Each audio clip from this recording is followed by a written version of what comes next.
Je voudrais parler de culture générale. La culture générale, j'en ai parlé déjà maintes fois, mais on y revient parce que j'ai encore connu des problèmes à ce niveau-là. La culture générale, c'est quelque chose qui nous permet de nous dépasser au niveau de notre expérience personnelle. Quelqu'un qui ne sait que ce qui le concerne immédiatement. Mais alors, il y a le problème inverse. Il y a des gens qui connaissent certaines choses mieux que ce qui les concerne.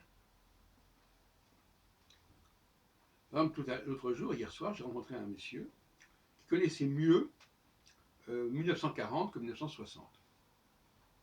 Il connaissait mieux la Troisième République que la Cinquième République, ou dans laquelle nous vivons.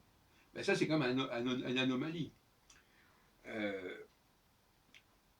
Ça, c'est un peu le cas extrême. C'est-à-dire, la personne sait des choses sur des sujets qui n'ont rien à voir avec ce qu'elle vit, et ce pourquoi elle vit, elle s'est mal renseignée. Voilà, comme ça. Et on rencontre tout le temps des anomalies de ce genre. C'est aussi une forme d'aliénation. L'aliénation, c'est aussi le refus de ce que nous sommes.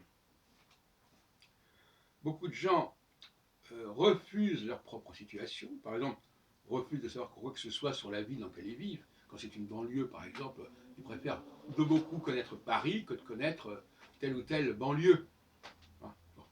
Voyez-vous, donc là, le signe de savoir des choses sur d'autres choses que ceux où on vit, c'est un signe de malaise, et c'est un signe d'aliénation et de mimétisme. Et bon, alors là, il y a une sorte de déracinement, de banlieusardisation, on peut dire.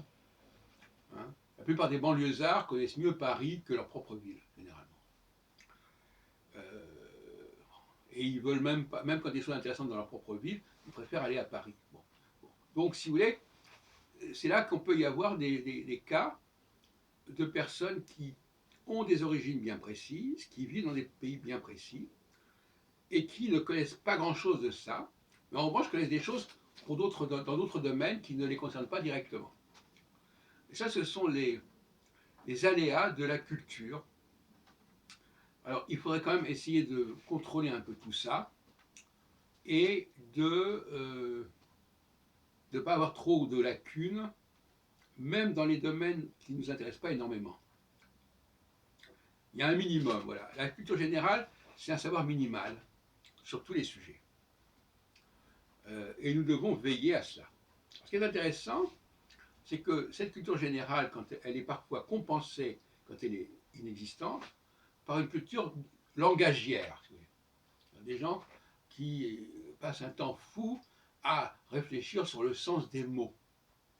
Ce qui m'a toujours paru une opération assez vaine, pour dire la vérité. Mais c'est un bagage qu'ils ont reçu très jeunes et qu'ils ont fait prospérer. Mais ils n'ont pas fait prospérer leur bagage de culture générale, ils ont fait prospérer leur bagage de culture langagière. Donc, alors là, ils sont intransigeants sur l'usage de tels mots. Il faut les vérifier dans le dictionnaire, ce mot, qu'est-ce qu'il veut dire, etc. Ce qui me paraît assez vain, parce que de toute façon, philosophiquement, on a le droit de redéfinir les mots, le sens des mots, et surtout quand il s'agit d'englober un ensemble de mots sous un seul et même concept. J'ai eu beaucoup de problèmes récemment avec le mot machine. J'ai dit que j'emploie le mot machine pour englober toute une série de mots.